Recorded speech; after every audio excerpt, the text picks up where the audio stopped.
Ya. Sí. Voy a poner acá la llamada por si acaso entra gente. Cool. Muchachos, antes de comenzar voy a grabar igual. A ver si suena, sí suena. Ok, fíjense, para hacer las vías más sencillas y sobre todo para mi tranquilidad de qué están viendo y qué les evalúo, ¿ok? Va en contra de mis principios, pero voy a colocarles el parcial luego de diciembre. Eso quiere decir que, en primer lugar, tienen que ser organizados para estudiar un poco en diciembre, que sé que es complicado. Y la tarea se las publico el viernes porque yo quiero que la tarea vean lo que vamos a ver hoy y lo que vamos a ver el viernes. Y creo que si les quiero evaluar lo del viernes para un parcial, no tiene sentido que tengan nada más 3 días para estudiarlo, ¿ok? Es mi manera de ver las cosas, ¿ok? Entonces, en consecuencia, bueno, la tarea sí la van a hacer en diciembre y la van a hacer obviamente para estudiar, pero va a ser un poquito más larga de lo normal, de tal manera que, bueno, hagan las dos cosas a la vez y sientan que están dedicando el tiempo de una mejor manera. Entonces va a tener obviamente una parte de clasificación, va a tener una parte de regresión y algo de lo que vamos a ver hoy y el viernes, ¿ok? Quizás lo terminamos el miércoles. Pero bueno, me siento más tranquilo así que andar haciendo las cosas corriendo y obligándolos a presentar un parcial y no me parece que sea justo porque es culpa, bueno, estuve enfermo unos días, pero también es culpa mía de dado las clases un poquito más lento de lo normal, pero voy a tratar de seguir ahora el cronograma normal, ¿ok? Espero que no les moleste, pero bueno, prefiero que presenten el parcial en enero a presentarlo apurado la semana que viene, ¿ok? Entonces, bien, la clase de hoy, ¿sí?, va en conjunto con la del viernes, en el sentido que se retroalimentan. Entonces, si hoy terminan un poco, no perdidos, pero sí como que algo que falta, es porque el viernes todo se va a juntar. Luego en la clase del viernes, ¿ok? Si después de esa clase sí se sienten igual que las cosas no están calzando, me escriben y podemos incluso discutir al respecto, ¿no? Una cosa, en mi universidad nosotros trabajamos hasta la semana del 24. Eso quiere decir que el 24 es miércoles, se trabajaría normalmente la siguiente semana. Me pueden igual escribir sin ningún problema. Me pueden escribir cualquier día, igual voy a responder. ¿Ok? Pero por si acaso, si creen que el periodo vacacional me restringe de alguna manera, no, a mí me da completamente lo mismo. ¿Ok? Entonces, bueno, el viernes sí, cuando las dos cosas, cuando terminemos de ver los dos temas juntos, ¿okay?, que uno es regularización y el otro es más o menos entender un poco de bias y varianza en los modelos, sí me preguntan un poco más, ¿ok? Entonces hoy va a ser más de conceptos, esto es lo que estamos haciendo, esto es lo que va a suceder, y el viernes todo va a tener muchísimo más sentido, va a calzar absolutamente todo, ¿ok? Lastimosamente, bueno, no se puede dar una clase de 3 horas, y creo que con lo que hoy me parece que está bien, que está justo para cada una de las clases. Entonces, lo primero que vamos a hacer acá es entender o recordar términos que ya vimos en la clase de repaso y un poquito estamos definiendo la función objetivo de regresión, ¿ok? En general recuerden que voy a usar la aplicación esta porque además de que es paga, me parece que es un poquito más sencilla de usar.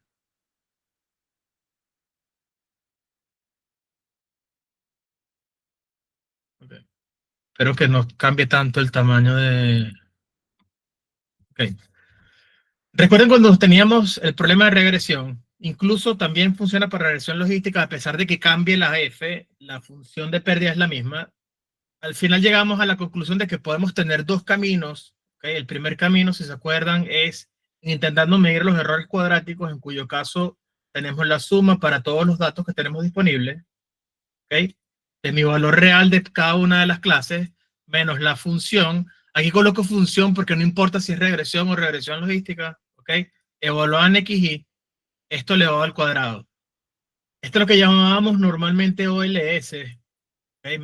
Mínimos cuadrados ordinarios. Simplemente tenemos aquí la función de error evaluada al cuadrado para cada uno de los elementos. Si queremos o no queremos promediar, da exactamente lo mismo. Cuando uno coloca acá un escalar, simplemente estás cambiando la unidad de respuesta o de solución de la función objetivo dependiendo de los valores de beta que reciba, si beta está aquí dentro del modelo. Pero si no lo coloco, al final la solución es la misma, solo que en vez de ser esto un promedio, es la suma de todos los errores. ¿Ok? En el caso que usemos variable de valor absoluto, si se acuerdan, les dije que era la suma desde igual 1 hasta n, ¿ok? De y de i, perdón, para atrás, del valor absoluto de y de i menos la función evaluada en xy. ¿Ok? Y aquí, bueno, hicimos la aseveración de que en ambos casos estamos mitigando el problema de que si los errores no son, si tengo errores que son negativos, se pueden ir cancelando con los positivos y al final puede ser que esté sumando, entre comillas, puro cero, que no tiene mucho sentido. El error tiene que ser algo medible y tiene que ser siempre mayor que cero. Es decir, el error para cada uno de nuestros puntos tiene que ser algo que sea mayor o igual a cero. Entonces, bueno, ¿cuáles son las funciones por defecto que nos ayudan a hacer esto? Hacer que el error, o sea, el valor absoluto, o simplemente elevamos al cuadrado. ¿Ok? Incluso, bueno, para efectos matemáticos, cuando uno hace el cuadrado de la raíz, lo que me queda es exactamente el valor absoluto, ¿no? Entonces, bien, les dije también que si quisiéramos escribir la función de pérdida de esta manera, ¿ok? Las consecuencias son, bueno, si lo hacemos usando el cuadrado, obviamente es más sencillo desde el punto de vista que va a existir el gradiente, va a existir la derivada de esto dependiendo de las derivadas parciales de beta. Pero también nos dimos cuenta que, bueno, dependiendo de los errores, perdón, en algunos casos, si los errores son un poco más grandes que uno, se van a expandir o se van a explotar un poco más por la naturaleza intrínseca del cuadrado. Eso no ocurre en el caso de valor absoluto, es decir, si tuviésemos un problema en el cual los errores por lo general son un poco mayores que uno, uno pudiese decir, ok, quizás me gustaría usar el valor absoluto de alguna manera, ok. De hecho, el profesor Marcel nos preguntó, bueno, ¿en qué casos podemos usar el valor absoluto? Vamos a ver un ejemplo, ¿ok? La contraparte de utilizar el valor absoluto, si se acuerdan, es que no existía la derivada. Entonces, bueno, el tema de usar el método del descenso del gradiente para poder conseguir la solución era un poco, se complicaba un poco la cosa, ¿no? Entonces, bien, para recordarnos la forma que tienen para una sola componente, recuerden que el valor absoluto tiene esta forma y el cuadrado tiene esta forma. Recuerden entonces, además, que mientras yo me aleje más en el eje X de lo que recibe X cuadrado, ¿ok? Este valor se va a diferenciar muchísimo más de la X y eso no ocurre obviamente con el valor absoluto porque es una relación lineal, sea para el caso positivo como para el caso negativo. Eso es importante de entender. Entonces, en resumen de lo que hemos visto, por enésima vez, asumimos que, ahorita estamos regresando al caso de regresión lineal, asumimos una relación lineal entre las X y y entre las variables que tengo disponibles, las características, y la Y. Esto quiere decir que yo puedo escribir Y como, recuerden, para cada una de las filas de mis datos, mi modelo, aquí lo llamé subasterisco traspuesto por XY. ¿Ok? Esta es mi posible predicción Y. ¿Qué hemos dicho? Ok, en realidad, cuando tengamos nuestro generador de datos, nuestra población, va a siempre existir un error intrínseco de la población que nosotros no podemos controlar. El hecho de que no podemos controlarlos no implica, lo he hablado, que no podamos seguir e intentar tratar de predecir Y en base a mis X, pero tiene que haber alguna consecuencia en el sentido de que, bueno, este error que yo no puedo controlar en algún punto, yo nunca lo voy a poder, nunca voy a ser capaz de modelarlo. Esto lo vamos a entender al 100% en la clase del viernes, pero quiero ir refrescándolo para que sigamos entendiendo de que estamos agregando ese error. Entonces, recuerden, esta es la condición inicial de lo que queremos hacer para tratar de predecir nuestros valores. Ahora bien, existen, si se acuerdan, ciertas hipótesis que tenemos que asumir de tal manera que sea más sencillo hacer las cosas y sobre todo, luego que se cumplan esas hipótesis, podemos decir, ok, va a funcionar bien regresión lineal. Entonces, uno, si se acuerdan, simplemente definimos nuestra X, que es nuestra matriz de datos, y además, al final nunca hablamos de esto y deberíamos haberlo hecho y lo voy a colocar como un asterisco. Si hoy nos da tiempo lo hablo. Recuerden que en algún punto dije, bueno, tenemos que ver qué sucede con X traspuesto menos 1, la inversa. En algún punto tenemos que ir analizando qué pasa acá y al final nos vamos a dar cuenta que necesitamos que todas las columnas o filas de la matriz de datos de X sean linealmente independientes de tal manera que exista la inversa porque X traspuesta por X no va a ser singular. Luego vamos a ver por qué y es fácil de demostrar, pero ahorita seguimos. Si eso es cierto, aquí tendríamos que colocar, bueno, quisiéramos que sean linealmente independientes, lo coloco como nota y lo agrego. La siguiente aseveración es la siguiente. Si tenemos nuestro ruido, es un ruido aleatorio, ¿ok? No podemos controlarlo, es un ruido aleatorio, pero para que funcione, asumimos simplemente que la media del ruido tiene media cero y una varianza desconocida, obviamente, pero positiva y en teoría la misma para cada uno de los datos y cada uno de ellos son independientes entre sí. ¿Eso qué quiere decir? Si yo tengo mi matriz de datos, en teoría las filas de mi matriz tengo que escogerlas de manera independiente de nuestra población y no debería haber una relación entre ellas, entre cada una de las filas. ¿Qué pasa? Bueno, aquí podemos abrir un paréntesis. En la vida real es claro que muchas veces va a haber algún tipo de relación entre las filas. Por ejemplo, ahora que se me ocurre rápido, la gente de fútbol conoce ahora esta famosa métrica que le llaman el expected goal, que es tratar de predecir, bueno, dada una jugada, qué tan probable era que la jugada tuviese un gol. Si yo colocara una matriz de datos y pongo aquí los jugadores, ¿okay? Es evidente que los jugadores de cada uno de los equipos, las estadísticas que sean goles, asistencias, qué sé yo, pases largos, pases cortos, pases que generan ocasiones de peligro, los jugadores que juegan en el mismo equipo, evidentemente, si un jugador le dio un pase al otro, va a tener asistencia y el otro va a tener gol, va a haber algún tipo de correlación entre las columnas para dos filas, ¿ok? Pero no necesariamente para todas. Entonces, bueno, la interpretación de que es independiente puede ser que uno pueda asumirla que sea cierta, a pesar de que estrictamente no lo sea. ¿Okay? Entonces, bueno, hay muchísimos casos en donde asumimos independencia a pesar de que uno pudiese ser un poco estricto y decir que no lo hay. Entonces, lo siguiente que tenemos es que yo llamo Y a mi vector de respuesta y Y simplemente va a ser el valor real que yo tengo disponible. Ese valor real está creado en mi población usando el ruido. Yo al final no lo voy a usar el ruido. Cuando yo tengo mi modelo, mi predicción va a ser mi modelo traspuesto por X. Entonces el ruido, esto nunca va a pasar, yo nunca le voy a sumar ningún ruido porque yo no puedo saber la distribución del ruido, ¿ok? Entonces, bueno, ¿eso qué quiere decir? Mi modelo se va a equivocar, en verdad, estos son aproximaciones de los Y, no son exactamente igualdades, pero no importa mucho, ¿no? Al final funciona relativamente bien. Lo último es que en este caso llamé beta sub asterisco al modelo óptimo y eso es lo que necesitamos saber hasta ahora, ¿ok? Entonces, ¿qué vamos a hacer? Primero, recordar que puedo definir el vector de errores como y menos x por beta. Esto es exactamente lo mismo que para cada una de las entradas de un vector, coloco aquí y de 1 menos beta traspuesta por x1. Aquí pongo y de 2 menos beta traspuesta por x2 hasta llegar al último, y de QC n menos beta traspuesta por xn. Yo puedo hacer cada una de esas operaciones como una operación matriz por vector y luego vector menos vector usando esto ya lo sabemos. Esto es lo mismo que escribir el problema en notación matricial. Lo vuelvo a hacer por si acaso. Recuerden que es lo mismo argmin para todos los valores de beta de la suma desde igual 1 hasta n de y de i menos beta traspuesta por xi. Todo esto al cuadrado. Esto es exactamente lo mismo. Ya va, que no sé qué puedo hacer aquí. Ok, listo. Esto es exactamente, recuerden que esto está en notación vectorial. En notación matricial es argmin para todos los betas de la norma de y menos x beta al cuadrado, la norma 2.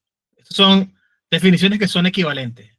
Entonces, si mi error muestra por muestra es esto, mi vector de muestras de errores es simplemente y menos x beta. Eso es todo lo que estoy diciendo. ¿Ok? Entonces, ¿qué vamos a hacer ahora?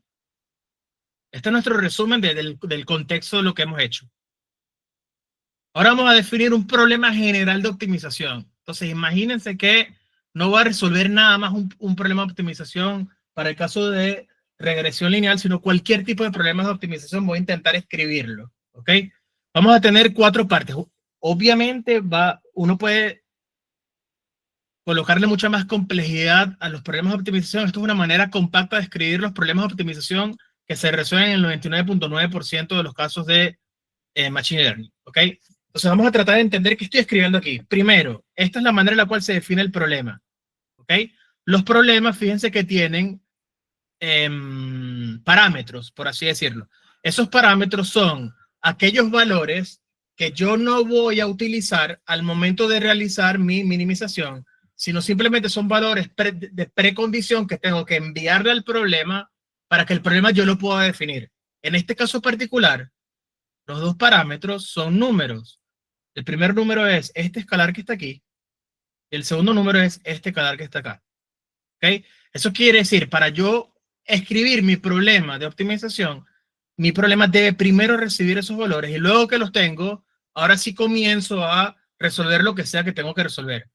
Entonces, mi problema entonces va a tener como interés conseguir el valor mínimo de ese funcional para todos y cada uno de los posibles valores que pueda tener beta y que pueda tener techo. Techo siendo, siempre, recuerden, es simplemente el vector de errores de mi dataset. ¿Ok? Recuerden que estamos intentando escribir un problema general de optimización desde el punto de vista de aprendizaje. Entonces vamos a tratar de explicar cada una de las componentes. La componente de acá es exactamente la misma componente que hemos hecho hasta el momento. En algunos casos, que llamamos nuestra función de pérdida, lo vemos acá. De hecho, voy a bajar un poco para que podamos ver lo que está abajo. ¿Ok? Perfecto. Y borramos. Ok. Esta F, ¿sí? Puede tener diferentes formas. Entonces recuerden que los ejemplos típicos es si usamos la norma 1 o el valor absoluto, o si simplemente usamos la norma 2 para hacer mínimos cuadrados. ¿Ok? Entonces es simplemente una manera de llamar las funciones. Y fíjense que recibe, ¿ok? El vector de errores. Ahora bien, la parte de acá simplemente está sumando un escalar, que recuerden que es un parámetro lo que estoy colocando aquí como el problema, y luego una función, se puede echar para atrás, sí. Una función que recibe el vector del modelo, está aquí como variable. Entonces simplemente entonces es una función que yo le paso beta y me va a dar un valor en R. Eso es todo lo que estoy haciendo. Esa función yo la puedo multiplicar por un escalar. Eso es todo lo que estoy escribiendo por ahora. Ahora bien, en optimización, por lo general, ustedes siempre cuando querían conseguir mínimos o máximos de funcionales, les daban nada más la definición de la función y bueno, después derivábamos o calculábamos el gradiente y tratábamos de conseguir la solución. En realidad, en optimización, uno puede colocarle sujeto a una serie de restricciones. Esto que está acá son restricciones. ¿Ok? Restricciones. ¿Eso qué quiere decir? Yo quiero resolver mi problema bajo ciertas condiciones. Entonces, ¿por qué lo escribo yo de esta manera? Para que vean que una manera de escribir restricciones es la siguiente. Si yo hago el problema, minimización, ¿okay? De la suma desde igual 1 hasta n, de y de i, menos, para atrás, okay, x beta al cuadrado, y yo escribo min de la suma desde igual 1 hasta n de e de i al cuadrado, sujeto a que e de i es exactamente y de i menos x por beta, ¿ok? Fíjense que aquí puse en la definición de mi problema y de i menos x beta, y aquí puse una restricción que dice cada una de esos e de i es y de i menos x beta. Entonces, a pesar de que estoy escribiendo las cosas pareciera de dos maneras, les puedo asegurar que esas cosas son equivalentes. Entonces, por eso es que la primera parte que coloco al definir mi problema de manera general es justamente que E techo y E techo aparezcan tanto en la función como en las restricciones. ¿Por qué? Porque en teoría de optimización, si uno tiene igualdades, es como si estuviésemos haciendo literalmente en despejando, cuando uno despeja ecuaciones, uno puede hacer sustitución de variables. Esto es exactamente lo mismo. Estoy escribiendo una variable de igualdad dentro de mis restricciones y lo coloco aquí arriba. Esos problemas son equivalentes, independientemente si lo coloco en el funcional o lo coloco como restricción. ¿Ok? Entonces, la primera es fácil de entender, es simplemente sustituir el vector de errores como una restricción de igualdad. Entonces, las restricciones tienen nombres, o son restricciones de igualdad, ¿ok? O evidentemente son restricciones de desigualdad. Eso es todo. ¿Ok? Entonces, desigualdad. Dentro de nuestro contexto, vamos a tener dos tipos de restricciones de desigualdad. no implica que sean el único tipo. Son dos tipos de restricciones de desigualdad. La primera es con un funcional que recibe beta. Fíjense que aquí tengo un funcional que recibe beta que llamo G. Aquí tengo uno que se llama H. Asociados a ellos están los dos parámetros, uno para lambda, el otro para S. Entonces, la restricción de desigualdad, si yo coloco menor o igual a S, si beta es un vector, ¿ok? Colocarle menor o igual a S quiere decir que componente a componente, estoy diciendo que cada una de las entradas de ese vector van de menos S a S. ¿Se entiende?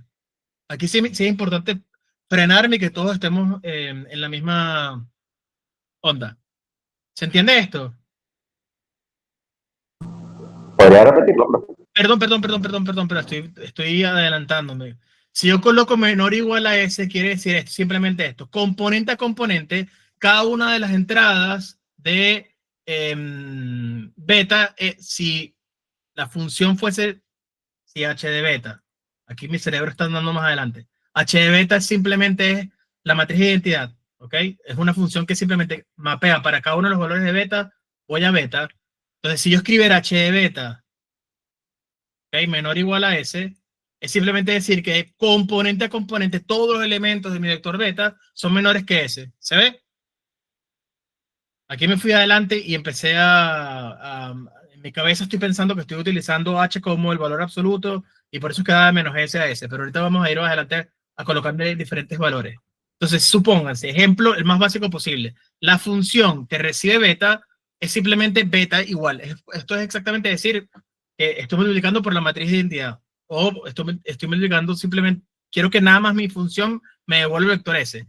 El vector beta. Si yo coloco h de beta menor o igual a S, luego que yo aplique la función, tengo una restricción sobre los valores de beta. A pesar de que esto es un escalar, fíjense que esto es un vector. Entonces, en restricciones de desigualdad, cuando yo tengo un vector, un escalar S para un vector, ¿ok? Básicamente me está diciendo simplemente que componente a componente lo voy a colocar como menor a S. En otros casos, ¿ok? Podemos hacer lo siguiente. Si h de beta es, por ejemplo, una función de norma, esto va a los reales, ¿ok? Y si yo digo que luego que yo aplico la función h de beta me da un número, yo lo comparo ese número con el escalar S, ¿ok? De otra manera, fíjense que yo puedo escribir restricciones de este sentido. Esta es la que estaba pensando antes. Fíjense que acá yo le coloco una matriz A multiplicando por el vector beta y luego tengo dos vectores L y U. L hace referencia a lower y U hace referencia a upper. ¿Ok? Estos son simplemente restricciones lower bound y upper bound de un posible vector. Bound. ¿Ok? Esto simplemente me está diciendo, ok, si A fuese la matriz de identidad, que es lo que vamos a hacer la mayoría de los casos, me queda como restricción L menor o igual a beta menor o igual a U. Y como estos son vectores, simplemente estoy diciendo L1, L2 hasta llegar a Ln. Un segundo, Marcel. Aquí tengo beta 1, beta 2 hasta beta n. Bueno, en verdad tengo que colocar, si soy consecuente a los tamaños, esto es una M y esto es una M. Aquí tengo U1, U2 hasta llegar a UM. Entonces, si lo escribo de esta manera, simplemente aquí sí, estoy diciendo que componente a componente, yo puedo restringir los valores de beta a una cajita que me dice cada una de las componentes de los vectores de L y U. Esto simplemente estoy diciendo, ok, en verdad los parámetros de beta no están libres, están simplemente acotados entre dos valores y yo defino cuáles son esos dos valores dependiendo del vector L y el vector U. Eso es lo que estamos haciendo. Dime, Marcel.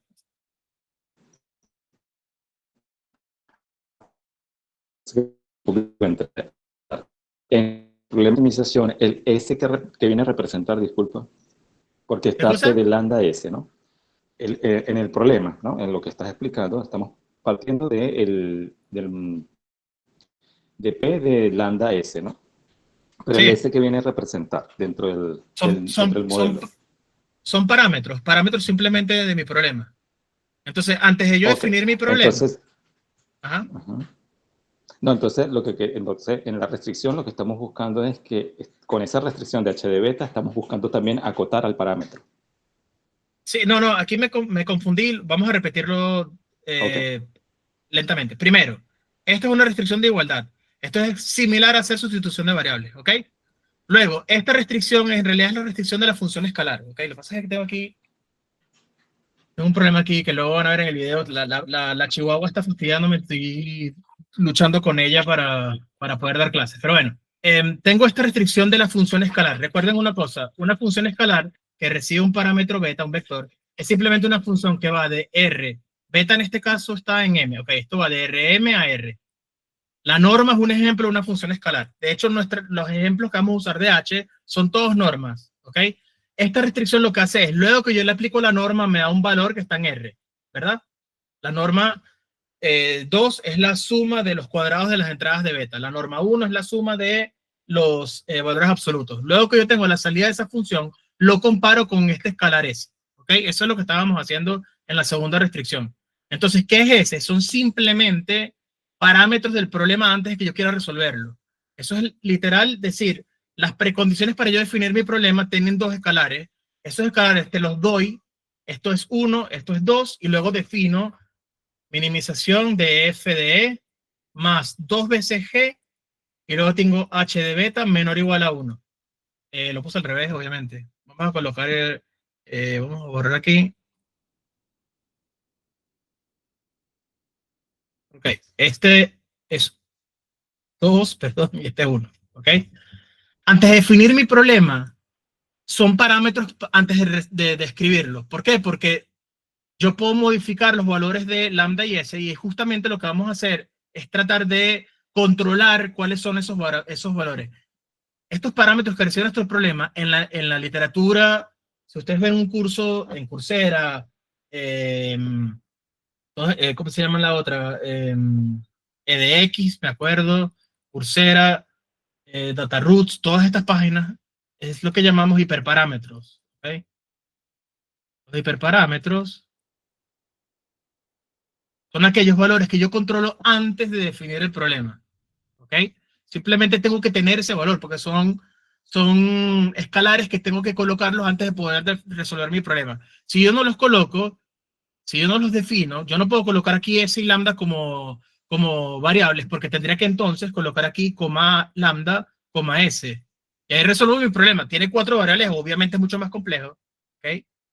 Pero si yo no los defino como valorcitos que estoy colocándole como parámetros a mi problema, yo no los puedo colocar debajo del mínimo. Si yo lo coloco como parámetro de referencia del problema, simplemente quiere decir que, bueno, como precondición me tienen que decir qué son antes de resolver el problema. ¿Ok?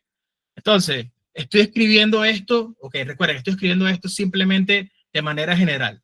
Entonces aquí coloco, ok, antes de leer el motivo, vamos a ver cómo pudiésemos escribirlo. Esto está escrito de manera general. ¿Cómo pudiésemos escribir lo que hemos hecho hasta ahora utilizando esa definición general? Ok, entonces fíjense, se ve complicado, pero créanme que no lo es. En el sentido, ¿cómo yo pudiese escribir el problema de regresión lineal usando esta nomenclatura? Entonces sería tan sencillo como, ¿ok?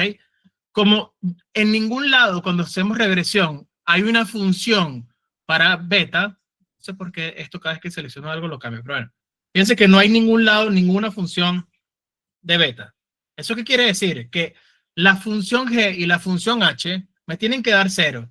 Simplemente las elimino como restricción, ¿ok? Lo siguiente, si estoy haciendo mínimos cuadrados ordinarios o LS, quiere decir que mi f es simplemente la norma 2. ¿Ok? Y aquí transformo f en norma 2. Y lo último es, ok, esta restricción la tengo que también, entre comillas, eliminar. Hago simplemente A como la matriz de identidad, entonces me queda beta menor o igual a algo. Y aquí coloco, fíjense, quitamos, entre comillas, la restricción LU. ¿Cómo creen ustedes que pudiésemos quitarla? A ver si tenemos un poquito de intuición. ¿Cómo creen ustedes que se pudiese quitar esta restricción?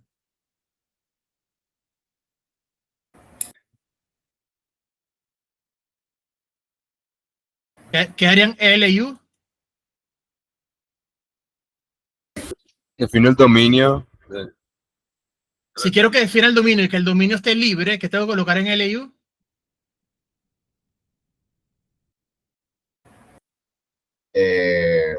Desde menos los reales hasta todos los positivos. Ok, ¿no? todos los positivos y los negativos. Entonces Los negativos, simplemente coloco aquí, bueno, menos L y U es simplemente un vector lleno de infinitos, ¿lo ven? Eso es todo. ¿Okay? En teoría optimización, cuando hago esto, simplemente la quito, literal, la quito, no la pongo dentro de mi problema. Cuando voy ahí, como tenemos Scikit-learn, que es un paquete para resolver problemas de Machine Learning, todo estándar, también hay paquetes de optimización. Si yo coloco todos esos vectores con un infinito, simplemente no lo coloco en mi definición. Entonces, fíjense que esto es simplemente como una receta para escribir muchos tipos de problemas de optimización. El que hemos visto hasta ahora con mínimos cuadrados ordinarios es esta, ¿ok? En el caso de regresión logística, cambiamos la f y colocamos la función esta que habíamos derivado utilizando la log livelihood, con la función de verosimilitud, ¿ok? Entonces, bueno, son simplemente maneras, esto es una receta para escribir problemas de optimización. ¿Por qué? Porque vamos a ver ahora dos definiciones de problemas que están un poco conectados con regresión lineal, que se llaman lazo y ridge regression, ¿ok? Que va a depender de cuáles son algunas de las maneras en las cuales escribo mi problema, pero parto de mi problema, de mi template general para escribir todos los posibles problemas. Entonces, ¿para qué hacemos esto? Ahora aquí sí podemos regresar un poco hacia adelante, ¿ok? Les voy a explicar para qué Una pregunta antes. Sí. Porque mi función, si se parece tanto a OLS, ahora cambia y se le coloca como un medio antes. Como un medio. Esto es simplemente comodidad, fíjate. Cuando calcules el gradiente de esto, ¿ok? Fíjate que cuando derives en todas las componentes, va a haber un 2 acá, ¿ok? Ese 2 se va a ir cancelando con este 2 y me queda todo sin el 2. Es simplemente para que luego que yo derive, recuerden que la derivada de x cuadrado es 2 por x, ¿sí? Si yo le coloco el 2, yo estoy aquí viviendo entre 2 y se cancela. El tema es que, claro, como yo al final igualo a 0, que aquí aparezca el 2 o no es lo mismo porque el 2 lo pasa multiplicando por el 0 y lo elimina igual. ¿Se ve? Ok, perfecto, perfecto. Gracias. Honestamente, lo que ha sucedido hace 2 años cuando escribí esto, estaba viendo algún paper que tenía el 2 y lo coloqué, pero al final, aquí podemos hacer, les puedo decir cosas de optimización. Cuando yo minimizo a por x, a por f de x, ¿ok? Para cualquier x, la solución que minimiza este funcional, ¿ok? Si yo coloco argmin, la solución de esto va a ser lo mismo que la solución del argmin para x de f de x, ¿ok? El valor que minimiza a por f de x es el mismo que minimiza f de x. ¿Qué cosas son distintas? Obviamente va a dar distinto el valor resultado si yo no le colocara el argmin, ¿ok? Pero al final, a efectos de optimización, yo si yo multiplico por un escalar, me da completamente lo mismo. Voy a conseguir la misma solución, ¿ok? Entonces, bueno, por lo general la gente siempre manipula que coloca aquí multiplicando los funcionales para que se vayan cancelando cosas y sea más sencillo hacer las cuentas. Todo, ¿ok? Bien, ¿para qué hacemos esto? Y esto se va a conectar luego con la clase del viernes. Entonces, fíjense, algunos elementos de beta. Una cosa, ¿qué funciones vamos a usar para H y para G? Vamos a utilizar de nuevo la norma 1, vamos a utilizar la norma 2, y en algunos casos muy raros, vamos a utilizar lo que es llamada la norma 0. La norma 0 es, ¿ok? Fíjense que está definida de esta manera. Yo les pregunto, ¿ok? Si ven esto, ¿qué es la norma 0? ¿A alguien se le ocurre? Pues bueno, esto es la definición, no es que se le ocurra, ¿qué creen que está haciendo? Lo que me pueden preguntar, ojo, esta notación, ¿qué significa? Es el conjunto 1, 2, hasta llegar a n. Es la manera compacta de escribir todos los índices que vayan de 1 a n. ¿Ok? Entonces ya pueden saber qué es esto. ¿Qué creen ustedes que es esto?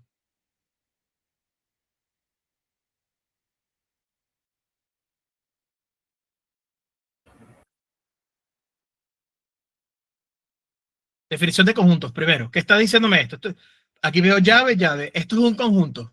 Ese conjunto... Sería como el conjunto de los elementos que no sean cero o algo así. Correcto. Los índices de 1 a n del vector beta que son distintos de 0. ¿Eso qué quiere decir? Si mi modelo fuese el modelo beta, me da... Vamos a colocar aquí para hacer escrito beta traspuesto porque lo voy a escribir como fila. ¿Ok? Si me da 0, 1, 2, 0, 1, ¿ok? Este es mi modelo. Tengo 5 características. El modelo que me dio fue 0, 1, 2, 0, 1. ¿Ok? La norma de beta 0 es 3. ¿Por qué? Porque es la cardinalidad del conjunto de aquellos índices que son distintos de 0, me va a dar el conjunto. Si empiezo a numerar desde 1 hasta n, que es 5, me va a dar la cardinalidad del conjunto 2, 3, 5. Esto me da 3. La cardinalidad de este conjunto me da 3. Eso quiere decir que hay 3 elementos que son distintos de 0. ¿Se entiende? Sí. Ahora bien, se los dejo como tarea. Esto no es una norma. Recuerden que cuando definimos norma, definimos 3 cosas. 1, que es positivo definida. 2, una formulita ahí que explica la linealidad. Y la tercera era la desigualdad de Cauchy-Schwarz. Y esto no es una norma, a pesar de que se conoció como norma. ¿Okay? Hay una de las propiedades que no se la pueden, que no es cierto para todas las normas 0 de todos los vectores y se puede hacer con un pequeño contraejemplo. En consecuencia, es mal llamada norma 0. Pero si vengan en algún lugar la norma 0, es justamente la suma de todos los componentes del vector que sean distintos de 0. ¿Ok? Entonces, para H, para G vamos a usar normalmente la norma 1 o la norma 2. Para H vamos a usar la norma 1, la norma 0, y en algunos casos puede ser que usemos la norma 2. Son simplemente funciones escalares que reciben un vector como entrada y tienen un numerito al final. ¿Ok? ¿Para qué hacemos esto? ¿Ok? Fíjense que yo le digo que el H y G la vamos a llamar de ahora en adelante funciones de complejidad del modelo beta. ¿Ok? Entonces, vamos a tratar de primero decirles para qué lo usamos.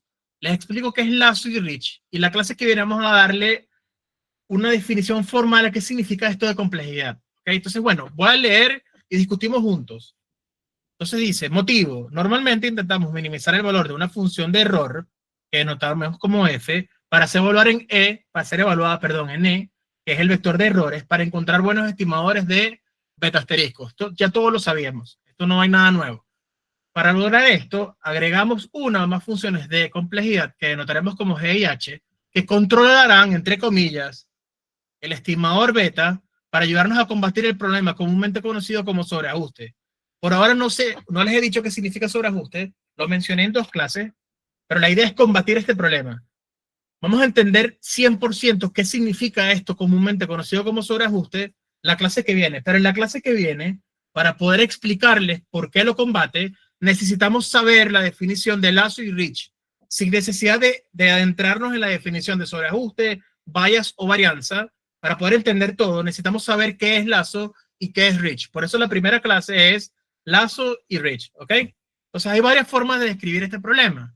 La primera, desde el punto de vista estadístico, la función de complejidad básicamente añade sesgo a nuestros estimadores, le añade bias, con la ventaja de reducir su varianza. Entonces, lo que estamos haciendo hoy, al escribir lazo y Rich, utilizando GIH, está añadiendo sesgo a los estimadores y reduce su varianza.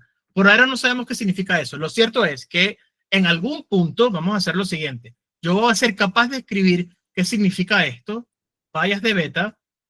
En español, esto es lo mismo que sesgo. Yo voy a poder definir formalmente qué significa sesgo y formalmente varianza de beta. Varianza ya sabemos qué es. Esto lo vimos en teoría de probabilidades, pero lo vamos a refrescar la clase que viene. Bueno, puedo escribirlo aquí igual en español, varianza de beta.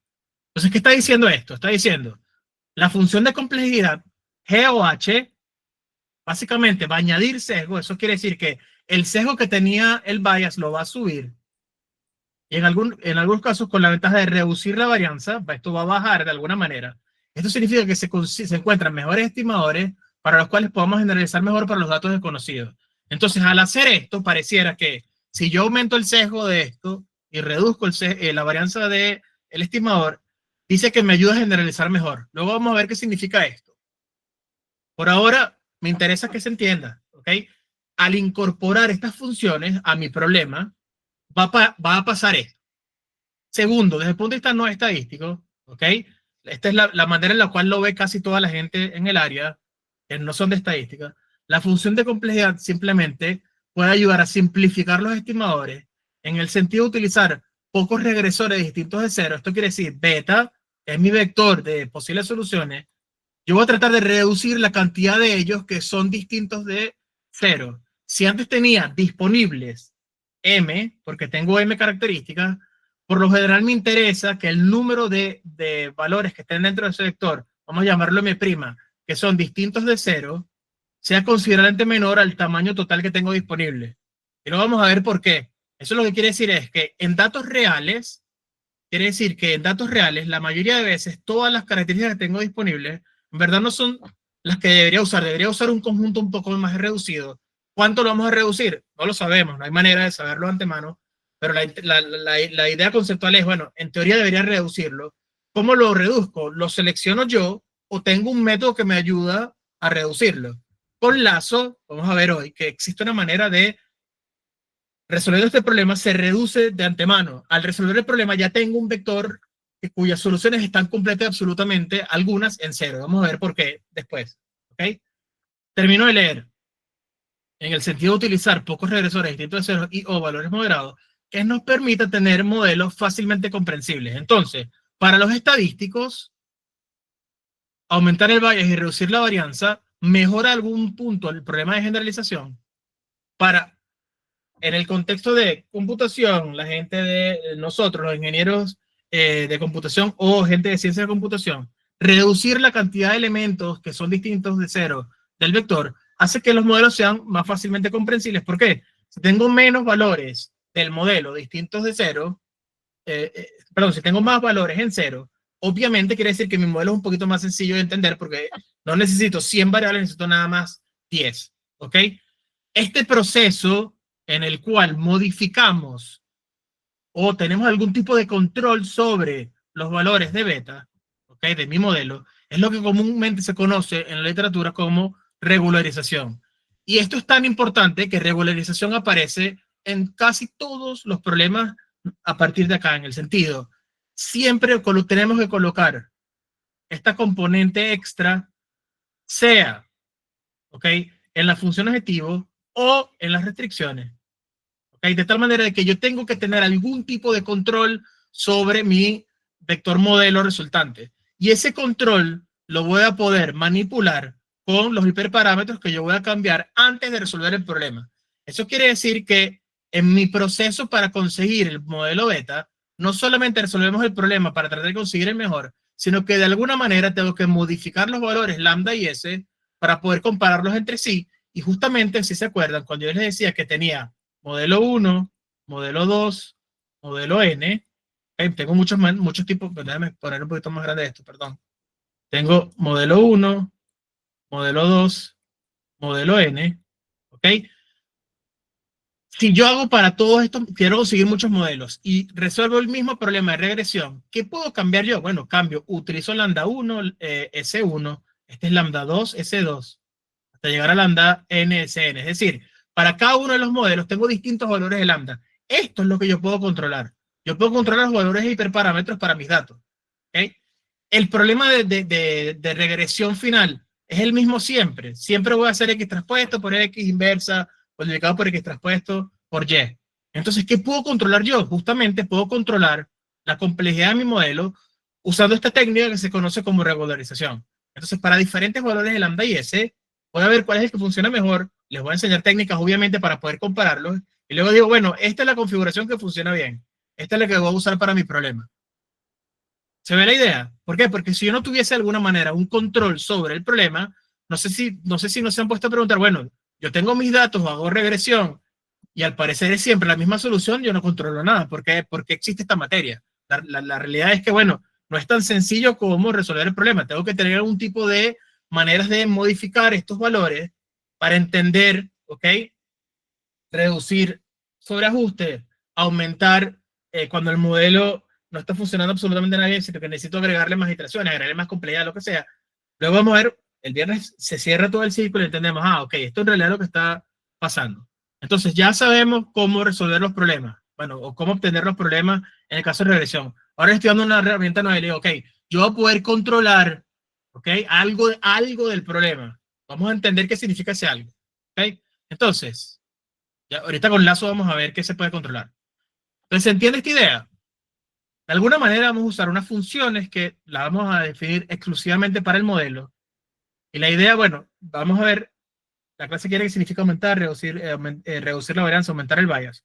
Y aquí les escribo cómo escribir el problema de OLS, ¿ok? Cuya solución analítica es esta que está acá. Esto ya lo sabíamos. Vamos ahora a definir qué es lazo. ¿Ok? Lazo es el siguiente problema. Entonces vamos a ver dos formas de escribirlo. Dependiendo de qué lean, van a ver una versión o la otra. Entonces la forma lagrangiana es la siguiente. Si ven un problema que de regresión, que es exactamente lo mismo que ya sabíamos, con la única particularidad que estamos agregando un componente nuevo, que dice que mi problema yo le sumo lambda por la norma 1 de beta. Eso es todo lo que estoy haciendo. Es mi problema de regresión con la particularidad de que yo, el componente de regularización, es simplemente sumarle lambda por la norma 1 de beta. Si quisiéramos escribir esto, ¿ok? Con la definición original, recuerden que yo les puse P de lambda S, y ven esto simplemente me está diciendo, ok, fíjense que nada más uso lambda. Eso quiere decir que estoy haciendo P de lambda 0. Entonces, la función H, yo no la voy a usar. No quiero usarla, simplemente la voy a eliminar. Entonces, la S ni siquiera la tomo en cuenta. Entonces, cuando la regularización está en la función objetivo, ¿okay? Se denomina formulación lagrangiana. Y esto tiene que ver con, bueno, si nos da tiempo se los puedo explicar. Cuando uno resuelve un problema de optimización, el normal que ustedes hacen, maximizar, si hacemos max o min de f de x sin restricciones, ¿ok? Ustedes normalmente dirían, bueno, simplemente derivo o calculo el gradiente de f, si f, si f es escalar, derivo, si tiene muchas entradas, es calcular el gradiente igualo todo a cero, ¿ok? Cuando uno resuelve max o min de f de x, sujeto a la restricción a g de x menor o igual a un valor, ¿ok? En verdad tiene que definir un problema auxiliar que se denomina el problema lagrangiano, que es simplemente hacer f de x acá más lambda por g de x. Y este problema no tiene restricciones y hay alguna manera de resolver este problema y las soluciones de este problema asociarlas a las soluciones, perdón, del problema original con restricciones. Pero esto ya es un poco avanzado, es simplemente la notación. Yo puedo reescribir este problema, entre comillas, en formulación lagrangiana, moviendo la restricción hacia la función objetivo, que es colocarlo al lado del funcional. Entonces, como eso es lo que estamos haciendo aquí, estamos de alguna manera colocándole la función en la función objetivo, lo llamamos formulación lagrangiana. ¿Ok? Luego podemos discutir un poco de esto. Bueno, aquí habría, si somos estrictos, hay que hacer lo siguiente. En verdad es lambda traspuesta de g de x menos b, porque lo llamé b. Así el b pasa a la función objetivo. Pero estas son cosas de posgrado que a ustedes no les debe importar mucho por ahora. ¿Ok? Este es el problema. Hay una manera de escribirlo con restricciones, que es la siguiente. ¿Ok? Tengo mi función objetivo original de OLS, tengo mi restricción de igualdad de OLS y utilizo H como la norma 1 de beta menor o igual a S. Entonces, esto es una manera análoga de escribir el problema. En vez de utilizando beta, lambda, utilizo nada más S. Estos dos problemas, escritos o colocándolo en la función objetivo o colocándolo acá, ¿ok? Son equivalentes. Es decir, hay alguna manera de escribir una función tal que, o por decirlo, una biyección, que si yo tengo la solución del que tiene lambdas, ¿ok? Dado beta, yo pueda llegar a la solución de los que tiene S dado beta. Es decir, si bien estos dos problemas están escritos de manera distinta, hay una manera en la cual moverse de una solución de un problema al otro. Pero eso no nos importa porque vamos a utilizar nada más una de las dos definiciones, pero aquí quiero que vean que las dos definiciones existen. Entonces, si la función está al lado de mi función de pérdida, lo llamo forma lagrangiana. Si está en las restricciones, lo llamo con restricciones. Entonces, ¿qué cambia? Lo único que cambia de OLS es que yo estoy colocándole esta cosita acá. Estoy colocándole aquí una restricción que me dice sumo lambda multiplicado por la norma 1 de beta. Eso es todo. ¿Ok? Ahora bien, ¿esto tiene solución analítica?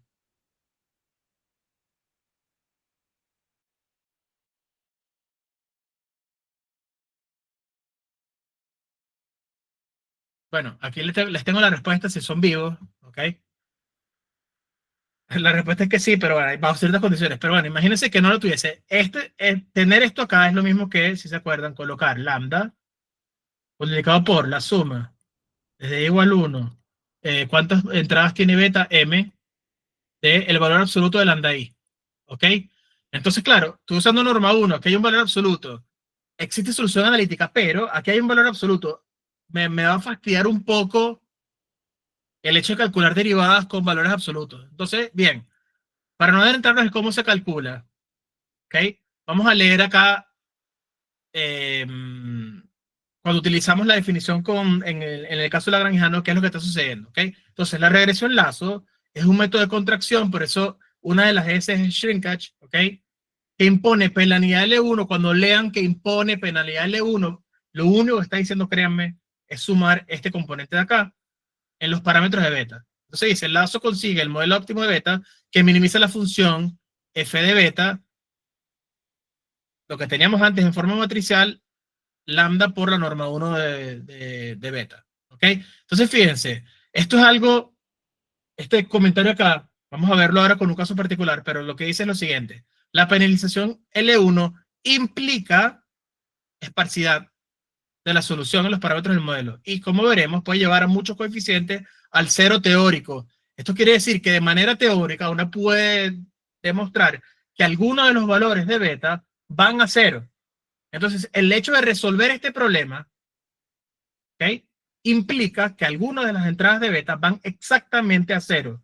¿Eso qué quiere decir? Que yo puedo ver a lazo como un método de selección de parámetros. Si yo sé que algunos van a cero y resuelvo el problema, de manera intrínseca me está seleccionando cuáles son los que son más importantes. ¿Ok? No importa cómo se resuelve. Por ahora no tenemos ni idea de cómo se puede resolver porque, bueno, estoy colocando o en las restricciones o en la función objetivo un valor absoluto que me da fastidio. Pero créanme que se puede resolver. Obviamente, si no lo pudiésemos ni siquiera trabajar. Pero lo interesante es la interpretación. Luego de resolverlo, tengo un beta, ¿okay?, cuyas entradas son -1, -2, 0, 0, 1. ¿Ok? Esa es la solución del problema lazo. Quizás si yo lo resuelvo sin la restricción, es decir, beta para regresión lineal usando OLS, me da el vector menos, qué sé yo, 1.2, menos 2.6, 0.07, 1.4, qué sé yo, y este me da menos 0.01. ¿Ok? No importa lo que dé. Entonces, si yo resuelvo el problema sin lazo, me da este vector. Con lazo me da este. De manera intuitiva, este parece ser menos complejo. ¿Por qué? Porque algunos valores están exactamente en cero. Cuando yo vaya a hacer beta traspuesto por X, si yo quisiera programar esto, si yo sé que algunos son cero, basta con reducir lo que estoy almacenando de beta y almaceno nada más aquellos que son distintos de cero. Y tengo aquí mi beta asterisco que nada más tiene 3 entradas en vez de tener 5. ¿Se ve? Entonces, bueno, obviamente desde el punto de vista computacional quiere decir, ok, resuelvo mi problema. Si yo sé que de los 1000 solamente 10 son distintos de ceros, yo no almaceno un vector con 990 ceros y 10 entradas. Almaceno nada más un vector con 10 entradas distintas de cero. Y cuando vaya a aplicar mi modelo, aplico mi modelo asterisco para esos coeficientes que son distintos de cero y selecciono de mi fila aquellas componentes que están asociadas a los coeficientes que son distintos de cero.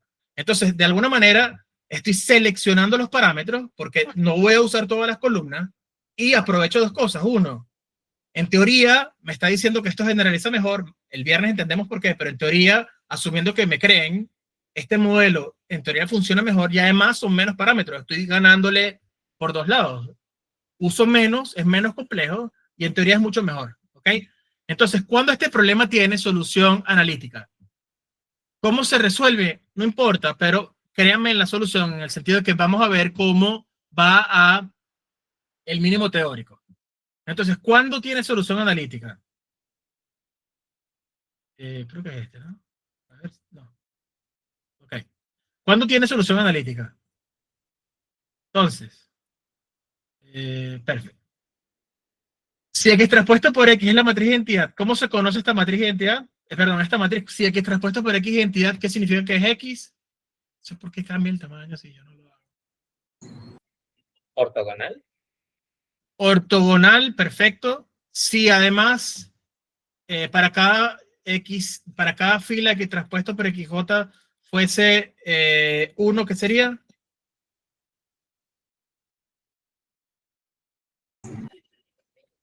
Correcto. Entonces, la restricción simplemente es que X traspuesto por X es la matriz de identidad. ¿Sí? Entonces, si X traspuesto por X es la matriz de identidad, uno puede, ojo, yo puedo manipular X como yo quisiera.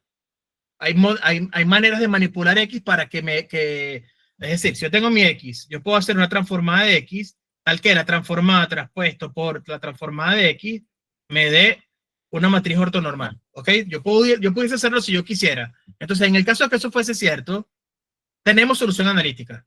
La solución analítica sería hacer lo siguiente: aplicar un operador o una función dentro de, ¿ok? Aplicado a X traspuesto por Y. Entonces, si esto se cumple, aplico este operador aquí traspuesto por Y. ¿Cuál es este operador? Entonces, componente a componente voy a hacer lo siguiente. Fíjense que el operador recibe lambda y recibe un valor, ¿ok? Aquí lo puse como K y recibe el valor A para definirlo de manera general. Entonces, componente a componente, ¿qué haría? Haría el valor menos el parámetro si A es mayor que el parámetro. Lo sumo si A es menor que menos K, ¿ok? Que el menos parámetro. Todo lo que esté entre menos K y K lo coloco exactamente en 0. ¿Esto qué significa? Vamos a hacer la grafiquita y va a ser fácil de entender. ¿Ok? Significa lo siguiente: si yo tengo acá K y yo tengo acá menos K, ¿ok? Para todos los valores mayores que K, fíjense que estoy haciendo A menos K. Esto simplemente es una transformada vertical. Si aquí estuviese mi A igual a Y, la transformada vertical menos K simplemente baja esto y hace que empiece en 0. ¿Ok? ¿Dónde está la gorra? Aquí. La siguiente es desde menos K hace A más K. Esa es una transformada vertical. Lo estoy haciendo que me dé algo por este estilo. ¿Ok? Entonces, básicamente lo que me dice es A más K, si esto es negativo, sigue siendo negativo. Sorry, esto es así. Desde que entremos en pánico, ¿ok? Básicamente, mi función A igual a Y, ¿ok? Para los negativos hago una transformada vertical sumando, es decir, lo subo. Para los positivos, hago una transformada vertical restando bajo la función X igual Y. Espero que se vea. ¿Okay? Si no, intenten graficarlo ustedes y créanme que va a dar lo que les estoy diciendo. ¿Ok? Entonces, ¿qué hace entonces el operador? El operador hace lo siguiente. Para los valores, esto está recibiendo una entrada, yo lo llamé A, vamos a ponerlo aquí A, para no confundir. Esto recibe A. Esto es S de K de A. ¿Ok? Para aquellos valores que están entre menos K y K, fíjense que estoy colocándolo exactamente en 0. Entonces, yo calculo X traspuesto por Y, esto es un vector. ¿Ok? Esto me va a dar un vectorcito que va a ser obviamente del tamaño de los coeficientes. Entonces, componente a componente yo voy viendo. Si el valor que me está dando X traspuesto por Y que cae entre menos K y K, el valor que yo le asigno al modelo es exactamente 0. De resto, simplemente coloco, ¿ok? El valor original menos el lambda, en los otros coloco el valor original más el lambda. Aquí lo sumo, aquí lo resto, ¿ok? Entonces, esto obviamente es un caso de juguete bastante extraño. ¿Por qué? Porque nuestra matriz de datos, por lo general, no va a ser ortogonal. Es más que obvio. Lo que sí es cierto es que en el caso de que sea ortogonal, tengo solución analítica, y la solución analítica, fíjense que de manera teórica coloca algunos elementos en 0. Entonces, el hecho de resolver el problema usando lazo, este comportamiento de colocar algunos de los valores en 0 también va a pasar independientemente de la forma de X, si es ortogonal o no. ¿Qué va a pasar? Cuando no es ortogonal, la solución analítica es complicada de obtener, o por decirlo, no se puede hacer. ¿Por qué? Porque yo no puedo derivar esta parte del funcional, pero puedo conseguir las soluciones usando algunos algoritmos que no forman parte del curso. Lo interesante es entender nada más, analizar cuál es la solución luego de resolver el problema. Entonces, luego de resolver el problema, voy a tener entradas en 0 y voy a tener algunas entradas que no son en 0. En el caso de X traspuesto por X es la identidad, que es ortogonal.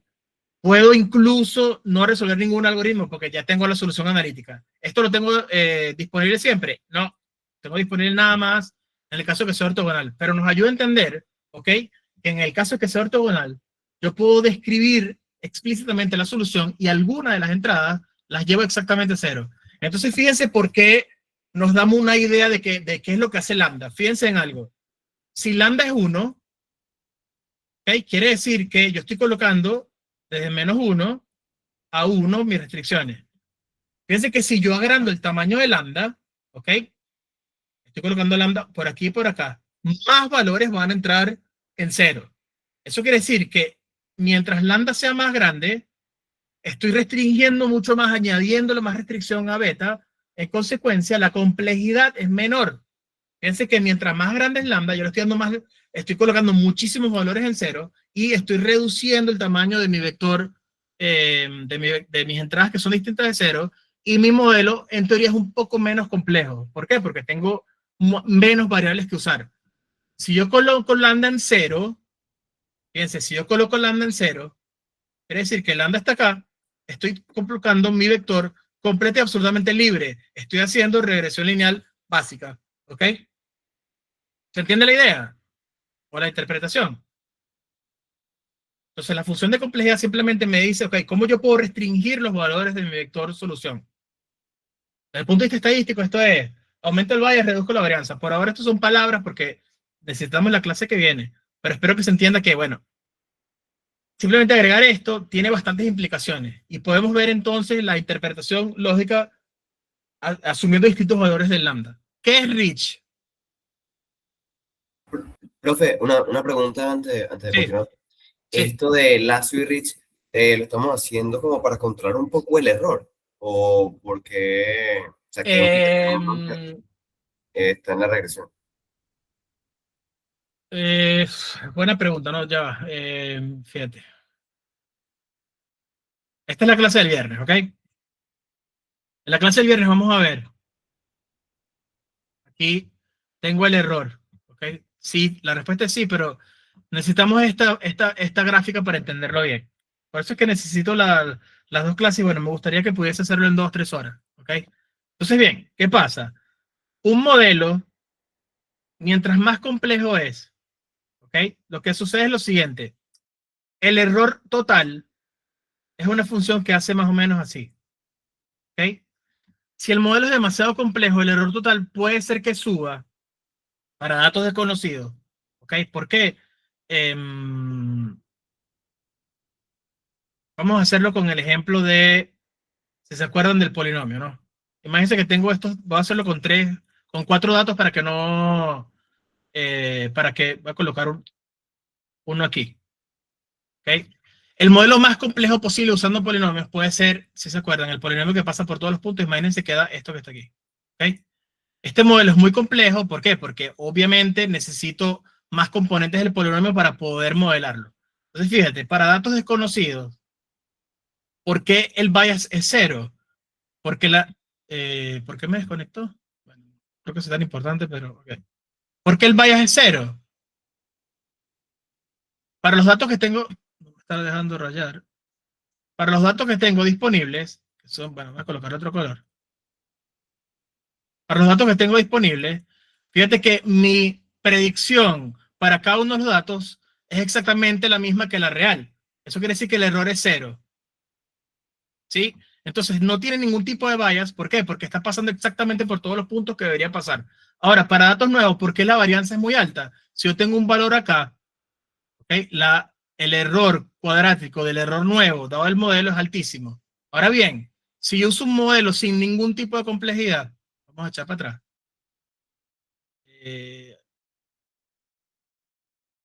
Tengo mis datos originales. El modelo más sencillo posible, sin ningún tipo de complejidad, es simplemente asumir una línea recta acá. ¿Ok? Fíjense que la varianza está minimizada. Es mínima. ¿Ok? Pero el bias, obviamente, hay un pequeño... Esto que define que es bias y tal. O sea, es complicado hacer las dos juntas.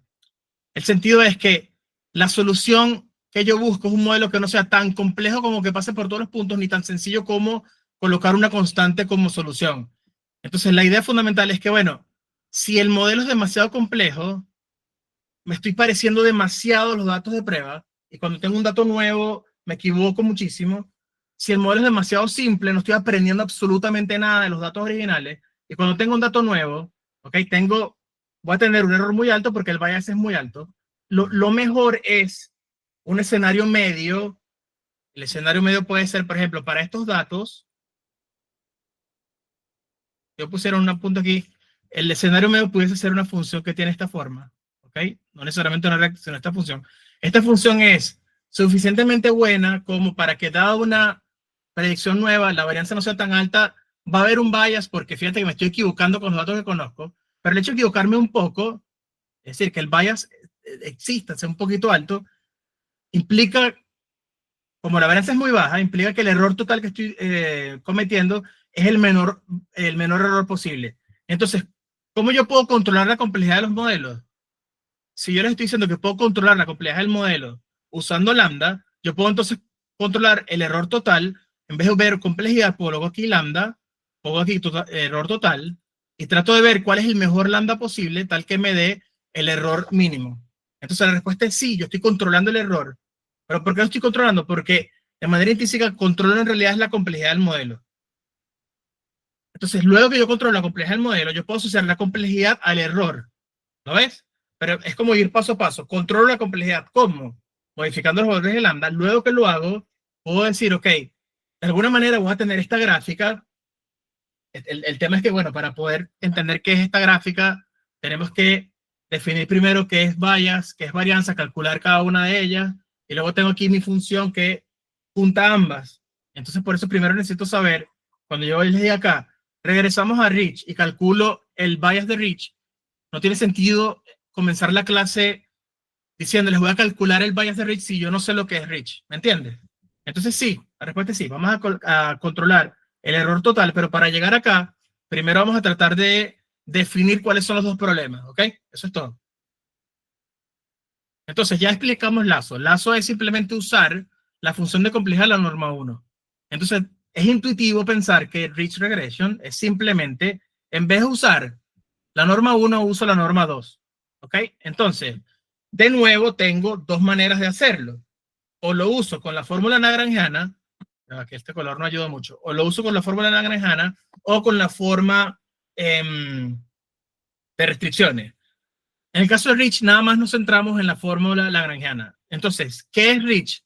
Es exactamente el mismo problema de regresión, con la particularidad que agregamos la componente de regularización, norma 2, lambda multiplicado por la norma 2 de beta. En este caso, ¿ok? ¿Cómo se escribe esto en notación matricial? Es la norma 2 de y menos x por beta, ¿ok? Más lambda por la norma de beta. Si yo quisiera calcular el gradiente, esta sí se puede hacer. Y créanme, es súper sencillo de hacer. Y la solución analítica entonces es lo siguiente. Es exactamente la misma solución de regresión lineal. Lo único que está haciendo, ¿qué está haciendo acá? Si ustedes ven esto, ¿qué creen que está haciendo la solución?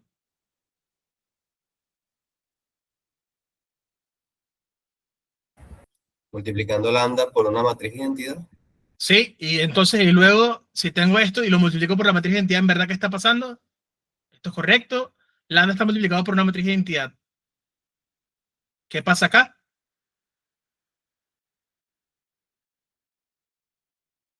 Esta matriz, ¿ok?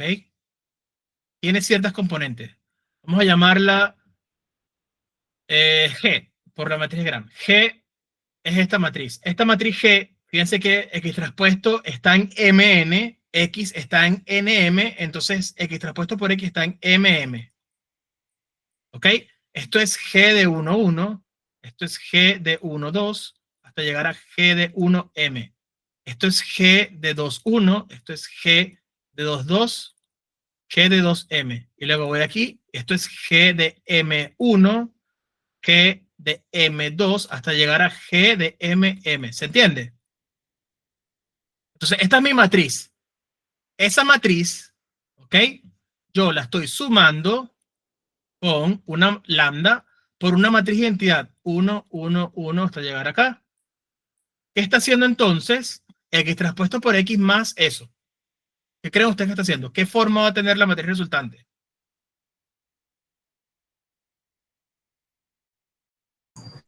Le suman lambda a las diagonales. Correcto. Entonces, en las diagonales, estoy haciendo G de 1, 1 más lambda. Aquí estoy haciendo G de 2, 2 más lambda. Hasta llegar a G de MM más lambda. ¿Cómo se llama esto? Los que vieron cálculo.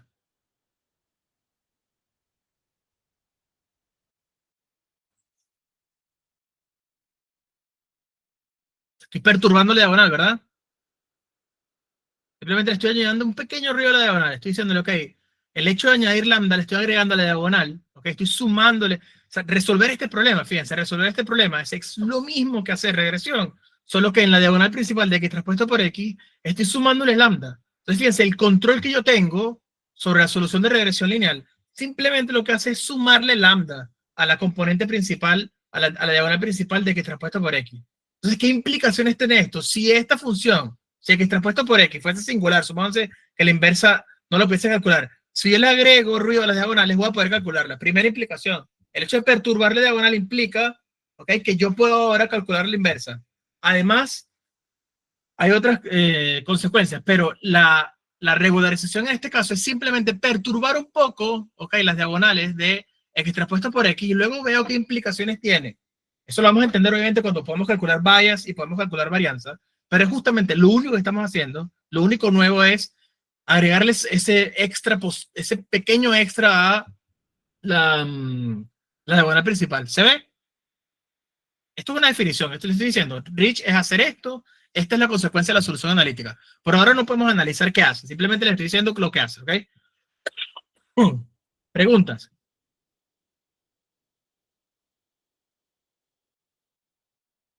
¿Se ve? Ok. Vamos ahora a tratar de resolver algunos problemas para ver qué está pasando. Y luego, la clase que viene, juntamos todo, pero vamos a tratar de resolver los problemas. Entonces, primero, vamos a usar un módulo de Stanford que se llama CVXPy, que es simplemente un modelo. Aquí es para usar algo distinto, en vez de usar scikit-learn. Vamos a utilizar un paquete, ¿ok? Esto es CVXPy. Esto es simplemente un paquete de la gente de Stanford para resolver problemas de optimización convexa. ¿Por qué podemos resolver problemas de optimización convexa? Porque, bueno, nuestro problema es simplemente convexo, más nada, eso es todo. Entonces, instalamos esto. Cuando ustedes lo vayan a correr, lo corren de esta manera. Ah, ahorita por defecto tiene... Ah, no. Ok, entonces fíjense, para yo poder definir mis problemas, necesito usar estas cosas, ¿no? Luego vamos a tratar de explicar cada una de ellas, pero bueno, utilizamos esta. Fíjense, algo nuevo. De scikit-learn datasets vamos a importar make regression. En verdad, en vez de generar yo los datos, uno pudiese generarlos utilizando una función que ya me da la gente de scikit-learn, ¿ok? Independientemente lo hacemos nosotros. Entonces, fíjense, ¿qué estamos haciendo? Entonces, tenemos generate data como que va a regresarme una tupla. Bueno, esto no es un... Bueno, sí, es una tupla de 3 entradas que me va a retornar los datos X, la Y y el vector optimal. Entonces, ¿qué recibe? Recibe n, número de filas de características, m, que es el número de columnas, sigma, que es el ruido que le asocio cuando estamos definiendo beta star, ¿ok? Densidad es la cantidad de elementos en proporción que yo quiero, ¿ok?, de el vector de solución distintos de 0, ¿ok? Y luego seed es simplemente la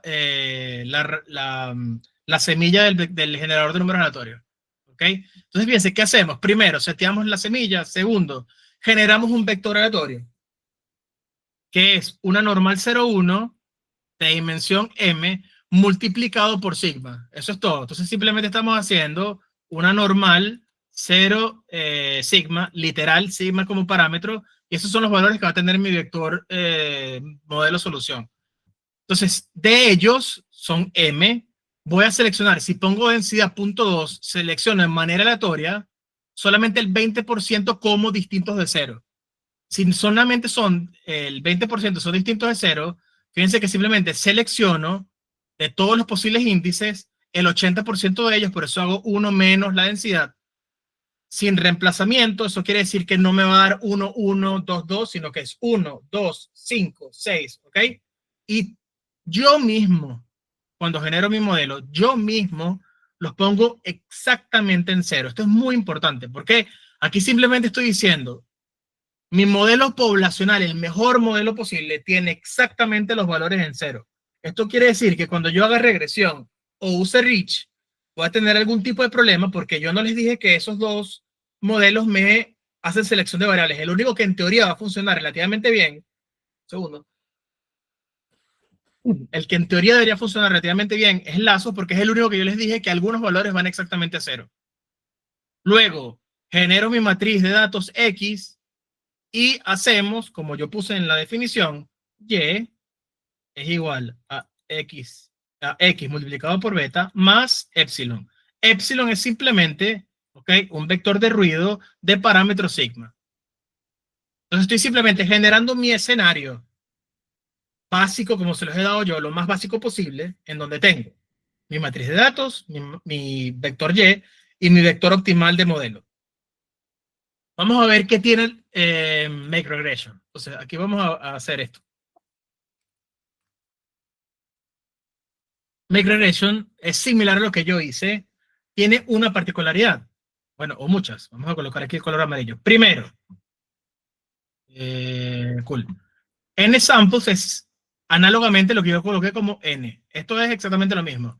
N features es cuántos features vamos a tener. Análogamente creo que coloqué el valor M. Por ahora todo tiene lo mismo, ¿no? N informative es...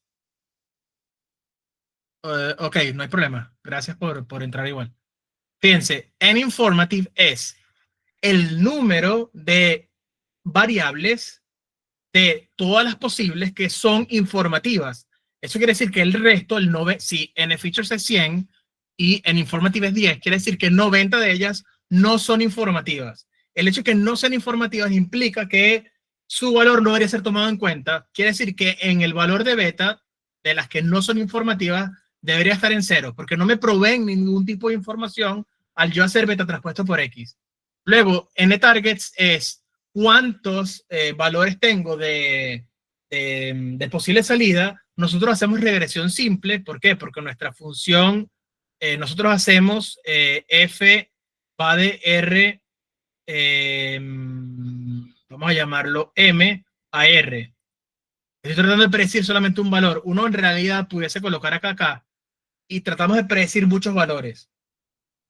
Bueno, aquí es un asterisco en el sentido, ¿cuándo se usa esto? Se usa en redes neuronales, pero por ahora simplemente hacemos regresión simple.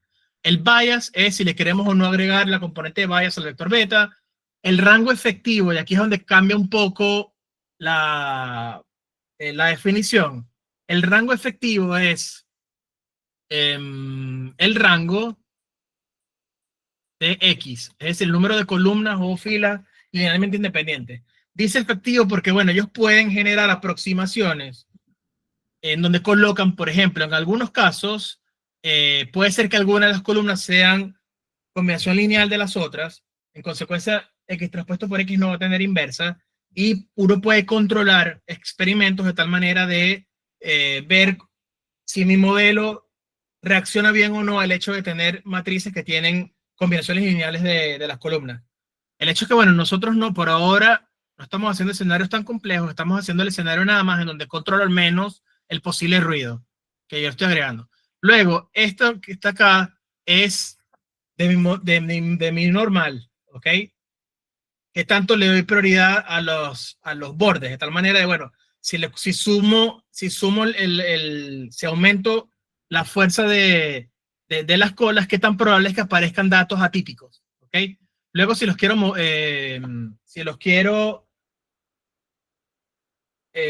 shuffle es como barajar las filas, es decir, que me generen diferentes combinaciones de las filas, luego que yo le coloco la seed del generador de aleatorios, y por último, si quiero que me regrese o no el vector optimal de coeficientes asociado a ese dataset. Entonces, como esto es un poco complejo, ¿okay?, en el sentido de, bueno, algunas cosas no las vamos a usar, simplemente lo definimos nosotros. ¿Okay? Tengo mi manera de definir mi problemita. Entonces, ok.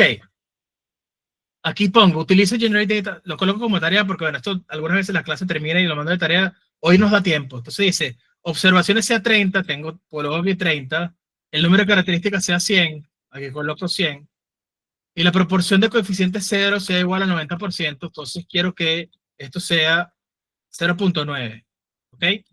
¿Qué nos regresa? Entonces, aquí nos regresa X, si vemos allá, nos regresa Y, y nos regresa beta star. ¿Ok? Eso es todo. Es así.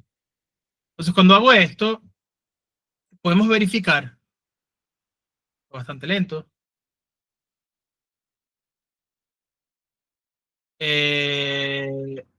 Ok, esto es M. Ok.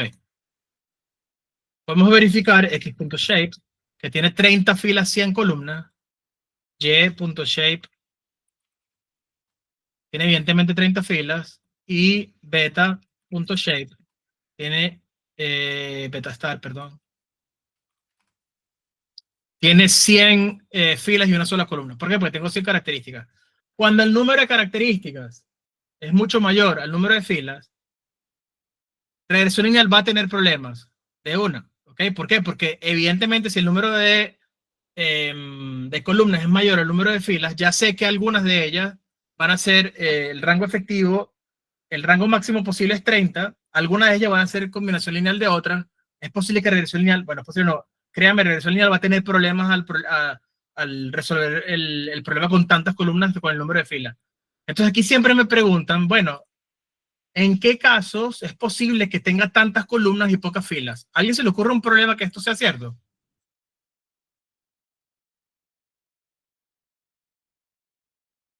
¿Cuándo creen ustedes que podemos tener algunas entradas y muchísimas columnas?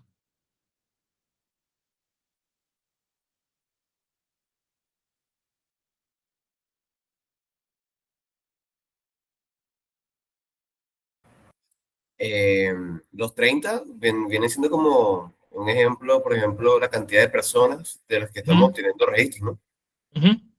Y lo que dice 100 simplemente son todas las características que estamos obteniendo de cada una de las personas. Sí, pero pregunto, suponte, ¿algún problema donde tú crees que esto pueda suceder? O sea, ¿dónde crees tú que esto puede pasar? En redes es bastante común, por ejemplo, con los IDS. ¿Se acuerdan qué es esto? ¿O saben qué es esto? Esto es un sistema de detección de intrusos.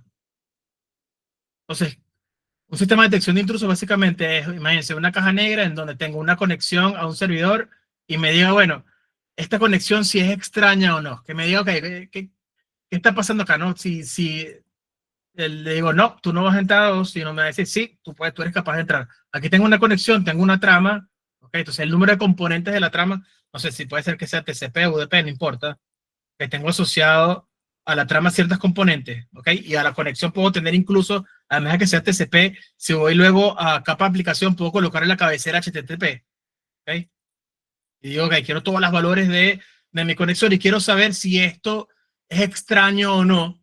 Tengo aquí mi sistema que me dice, bueno, esta conexión parece ser normal, la dejo pasar. Sí, bueno, si no me parece que es muy rara, simplemente la bloqueo y no la dejo pasar. Entonces, bueno, ojo, cuando la bloquea, no se llama sistema de detección de intrusos, sino, porque son los IDS nada más se dan cuenta que es un intruso. El que lo bloquea tiene otro nombre, se lo voy a averiguar, se los digo luego. El sistema de prevención, no me acuerdo cuál es el nombre. Sé que detección es nada más que me diga si la puedo dejar pasar o no. Yo trabajé trabajé para una startup que ellos tenían un cliente que teníamos que ponerle una VPN desde Amazon, okay, desde AWS, porque cuando la gente de su startup se conectaba, necesitaban correr una VPN hecha en Amazon y de alguna manera la red de ellos estaba, entre comillas, okay, usando de manera coloquial, estaba entre comillas poteada en el sentido, cuando estaban todo el mundo conectados a la VPN, algunas veces había un problema de performance bastante importante. Ellos no lograban entender qué estaba pasando. Entonces lo que hicimos en el grupo fue identificar.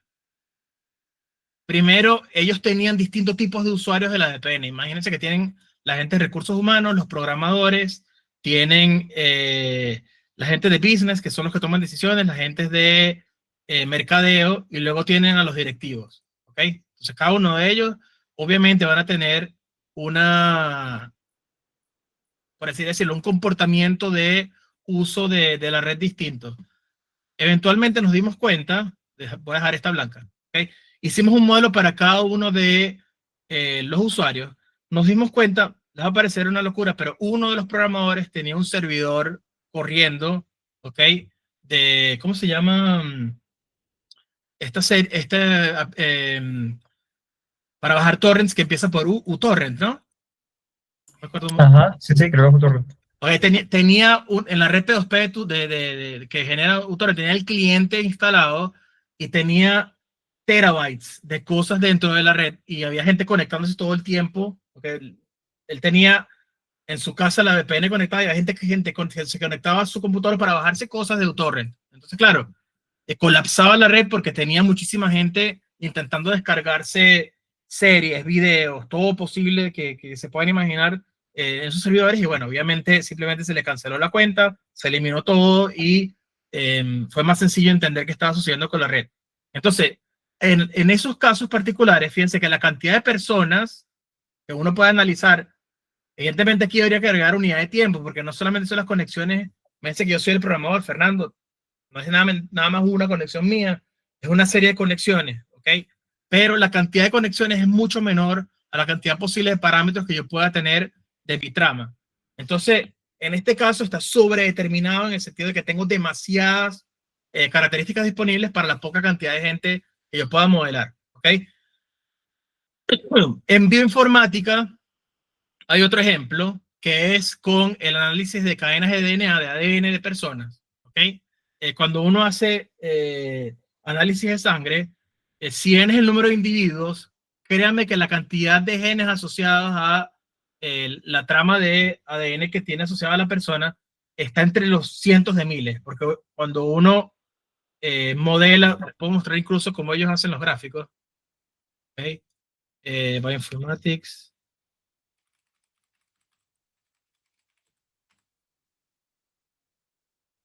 Esto no es... Pasa que hace poco se ganó un Nobel, un grupo de DeepMind para intentar predecir las estructuras de proteínas, y ahorita siempre gana, en el buscador de Google siempre ganan ahora. Vamos a colocar aquí DNA.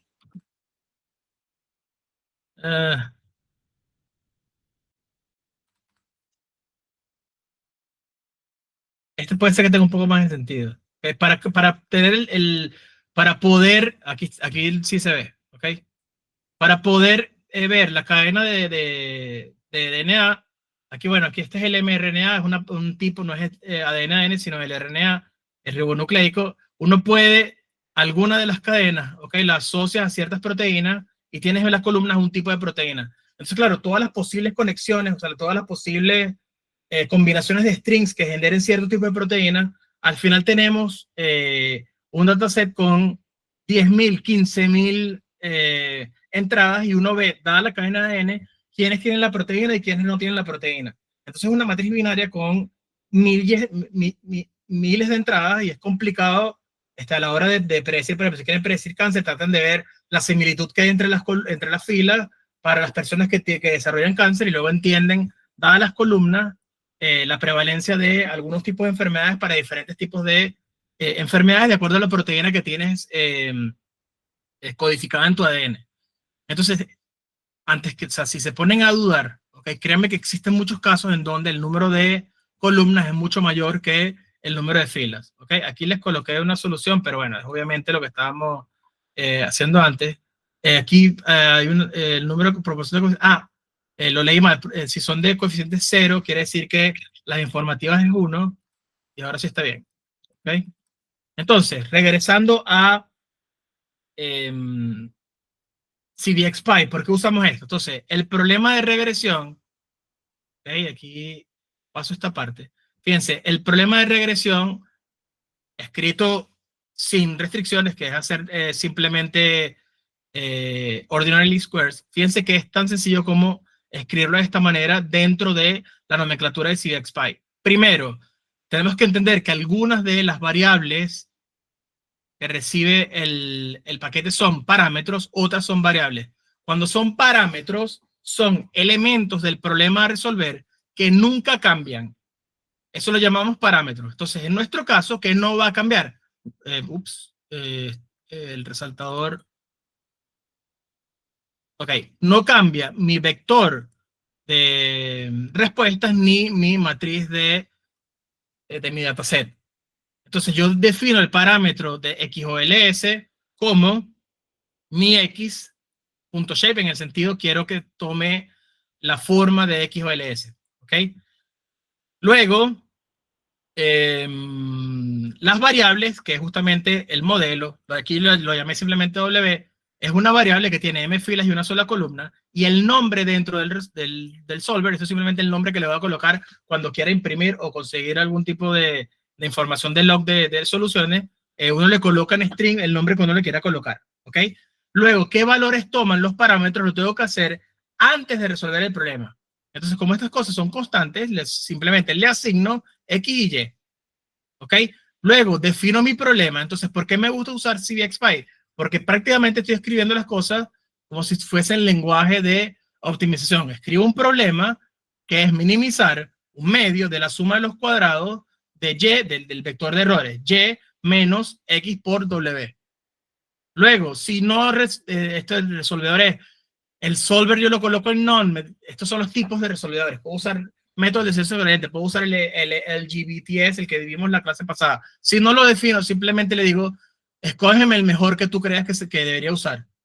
Al correr esto, salvo que, o sea, si todas las formas están bien, que deberían estar. ¿Ok? Fíjense que tengo aquí, W no está definido porque es WOLS. ¿Ok? Y luego tengo que... ¿por qué no me deja? Porque tengo que colocarle punto value, ¿no? Entonces es WOLS punto value. Entonces fíjense que resolver el problema de regresión lineal es tan sencillo como resolver este problema de optimización. Llamo a resolver, ¿ok? Bueno, aquí yo lo había colocado como coeficientes de OLS, vamos a dejarlo como estaba antes, coef de OLS, y tengo aquí los posibles valores de entrada. Entonces fíjense, yo sé de antemano, porque lo tengo, lo definí yo, ¿ok? Yo puedo ver los valores del problema optimal. Si no me equivoco, se llamaban beta-star, ¿no? Fíjense que como yo definí algunas en cero, yo sé de antemano que muchas de las entradas están en cero. Entonces, el problema que nos dijo que la entrada 1, 2, 3, 4, 5, 6, 7, 8, la novena da menos 0.25. Luego, décima, 11, 12, 13, 14, la quinceava da menos 0.31. Pero el resto es teóricamente cero. Si yo resuelvo mi problema de regresión, voy a quitar el output. No sé por qué a veces no puedo, a veces no. Okay. Fíjense que la solución del problema, ¿ok? Fíjense cómo es cierto que, ¿cuál fue la que nos dio esta para compararlo? Esta es la 1, 2, 3, 4, 5, 6, 7, 8, la novena. Vamos a ver qué da la novena en OLS. 1, 2, 3, 4, 5, 6, 7, 8, 9. Fíjense que la novena nos da un valor que sí es cierto que es un poquito mayor que 0, pero es muy distinto al valor teórico. Y fíjense que la quinceava, si bien es un poco más alta que el resto, fíjense que esta me da 0.01, 0.02, 0.03.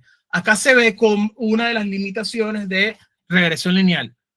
Cuando sé de antemano, ¿ok?, que la solución de mi problema optimal tiene alguna de las entradas en cero, porque las variables que son informativas, yo las quiero controlar, pero son muy pocas, regresión lineal falla bastante. Y es bastante común tener escenarios donde tengo muchas características disponibles, pero en verdad algunas de ellas son en realidad las que necesito para modelar mi problema a resolver. Entonces, regresión lineal no es suficiente para resolver este tipo de problemas. Necesito algo más. Entonces, fíjense, si yo escribo el problema de lazo, ¿ok? Recuerden, el problema basta con agregar, recuerden que tenemos dos formas de escribirlo, uno colocándolo como restricción, otra como la fórmula de Lagrangiana colocándole en la función objetivo. Fíjense cómo, sin importar cómo yo escriba el problema, ¿ok? La primera es usando S, que es la H asociada a la restricción. Entonces, ¿esto qué es en CVXPy? Es la misma función objetivo, sigue siendo la norma 2 de y lazo menos x lazo, do lazo cuadrada, y además las restricciones es simplemente dentro del framework, el primer parámetro de problem es la función objetivo, el segundo parámetro es una lista de las posibles restricciones. Pero ¿por qué me gusta usar esto? Fíjense que cuando yo leo lo que estoy escribiendo, es casi como escribirlo en lenguaje natural. Minimizar la función que quiero minimizar, sujeto a esta restricción. Entonces, fíjense, este problema está literalmente resolviendo lazos desde el punto de vista de colocarlo como restricción para la H, no lo estoy colocando en la función objetivo. Vamos a ver qué nos da. Recuerden que yo puedo controlar el valor de S. Entonces, le coloco primero 1000 y fíjense lo que nos va a dar. ¿Ok? Vamos a borrar aquí. Resuelve el problema. Se llama coeflapso. Ok. Opt. Tengo lo que es W, un segundo, porque creo que esto va a dar error porque no está definido W. Correcto. Entonces, eso tiene que ser beta star. Ahora sí va a dar. Entonces, fíjense. Con lazo. Ok. Fíjense que antes, en el anterior, daba, si se acuerdan, era .11, vamos a ver, no me acuerdo muy bien el de OLS, era .11, 13. Fíjense que con lazo, ¿okay? Algunos de los valores están yendo a 0, pero no me dan teóricamente 0. ¿Okay? ¿Qué quiere decir esto? Que este valor es muy grande. Vamos a colocar ahora un valor un poco más pequeño. Vamos a colocar 10. Y veo los valores. ¿Okay? Fíjense que ahora siguen dando valores, quiere decir que tiene que ser incluso más pequeño. Vamos a colocar 5. En algún punto va a empezar a funcionar. 1. Ok, ahora sí está funcionando. Fíjense que aquí ya me está quedando menos el exponencial de menos 13, quiere decir que está yendo al cero teórico. Me dio muy pequeño. Eso quiere decir que entonces debería colocarlo un poquito más grande. Y eso es justamente nuestro trabajo, ver cómo manipulamos el S de tal manera que las soluciones tengan sentido. Aquí les puedo hacer que tiene que dar un poquito más alto. Este ya empieza a tener algo más de sentido. ¿Ok? Y fíjense cómo para este escenario, ¿qué sucedió? Hay un punto optimal en donde uno coloca la S. Nuestro trabajo luego va a ser entender, bueno, cómo lo modifico. Pero fíjense que para ese valor que les coloqué, fíjense, aquí puedo resaltar para... Este es el resaltador. Malo, ¿no? Bueno, borro todo. Ok. Esta que debería ser distinta de 0 me está dando menos 0,13. Pero fíjense que en esta ya dio menos 0,30, que se parece bastante a la solución del optimal. Luego, ¿qué me está dando para las demás? Este valor es un coeficiente que está multiplicado por 10 a la menos 11. Esto no es 0, pero es un 0 casi teórico. ¿Sabes? Esto es menos 12, esto es menos 10. Este valor me dio 0.08. Fíjense que no tiene e a la menos nada. Eso quiere decir que eso es un 0.08. Eso es un valor que debería ser considerado como un valor que sí es distinto de 0. Entonces, ¿qué valores están entrando en el modelo para esa solución? Está entrando todo esto los elimino porque son casi todos 0. Aquí hay otro que da 0.07 y se ve más o menos la idea en el sentido, con lazo, se ve como yo modificando los valores de S, por ahora no sabemos cómo modificarlo, estoy haciéndolo 100% heurístico, yo modificando los valores de S, estoy modificando cómo yo controlo la solución. De manera análoga con el que coloco la solución en la lagrangiana, es como no tengo restricción, es tan sencillo como la suma de los cuadrados. Esta es la parte de OLS y le sumo lambda multiplicado por la norma 1 de lambda.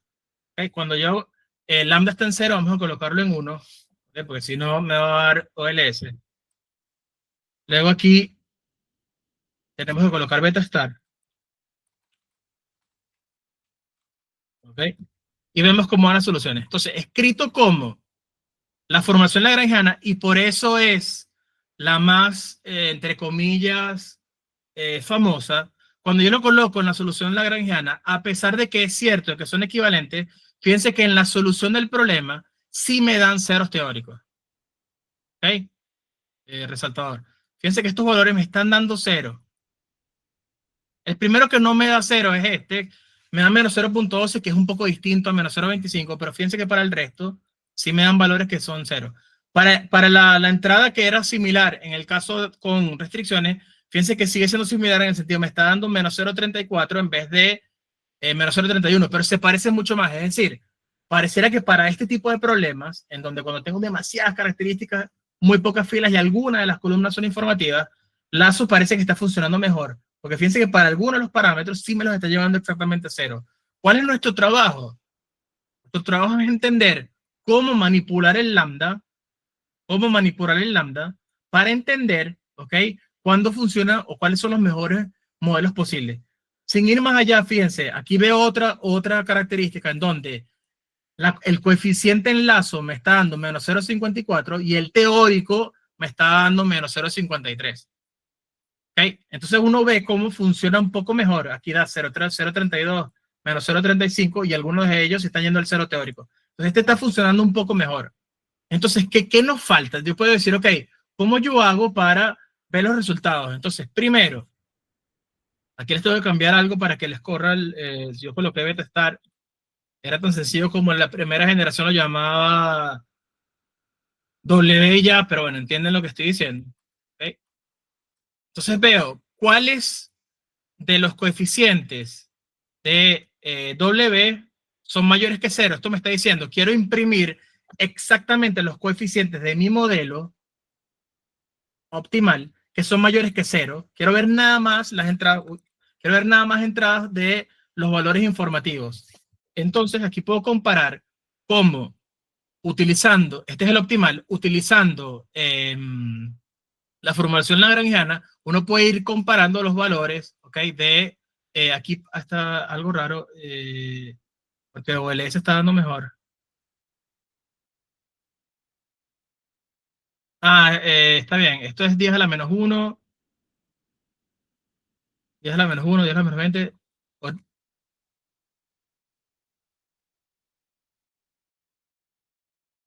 Extraño, ¿no? Fíjense que aquí está colocando menos 3,44, 10 a la menos 1, ¿no? Esto es menos 0,34. Ah, es que no corría esto. Ok, ahora sí. Esto simplemente para que la salida de los strings, el formato, lo coloque todo en flotante sin utilizar notación científica, salvo que el exponente sea bastante grande. Entonces, bueno, aquí podemos comparar como, por ejemplo, para este coeficiente, fíjense cómo este coeficiente en particular, el valor real de mi modelo optimal daba menos 0.31. Fíjense cómo mínimos cuadrados funciona bastante mal. Pero para los que tienen restricciones, ¿ok?, se parece muchísimo más al valor real. Lo mismo funciona, por ejemplo, con este coeficiente. Funciona también para, este coeficiente. ¿Ok? Y obviamente aquí no puedo saber cuál es el mejor posible porque no estoy haciendo ningún tipo de comparación o análisis moviendo los valores de S y de lambda. Cuando yo mueva muchos valores de S y lambda, veo cuál es el error global de cada una de mis soluciones y consigo cuál es el mejor posible. Para poder hacer esto, y esto lo vemos en la introducción de la clase que viene, porque recuerden que no me gusta agarrarles mucho espacio, ¿ok? Vamos a ver algo que se llama el camino de regularización y los valores cuadráticos medios. Esto es básicamente tener una grafiquita. Esto se entiende un poco más. Tengo una gráfica en donde barro todos los valores posibles que puede recibir mi modelo y veo cómo me dan los coeficientes. Y hago un análisis de cómo algunos de los coeficientes dejan de ser cero y empiezan a tener algún tipo de valor y en algún punto se estabilizan en un cierto valor. Vamos a tratar de entender esta gráfica, pero ahora no importa que no se entienda. Lo interesante es, para ciertos valores de la S, que yo lo estoy controlando, resuelvo muchos problemas. Empiezo desde 0.01, llego hasta 3000. Esto es 1000.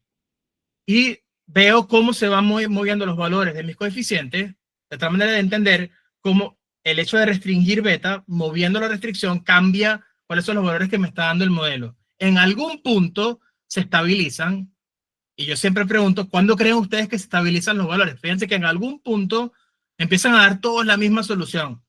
Y básicamente la respuesta es, en algún punto, para una cierta restricción, no restringir implica que estamos haciendo regresión lineal. Entonces los valores tienen que darme los mismos porque me están dando los valores de regresión lineal cuando no uso ningún tipo de regularización. Y vamos a entender cómo se calcula esto y cómo llegamos a esta interpretación. Finalmente, vemos cómo me están dando los errores de entrenamiento y de prueba, dependiendo de algunos valores.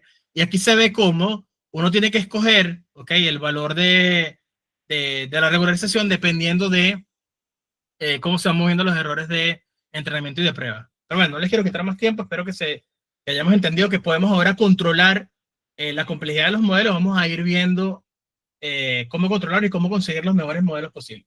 Entonces, bueno, ya sabemos qué es Lasso, qué es Rich, la interpretación de lambda y S. La clase que viene terminamos de consolidar todo.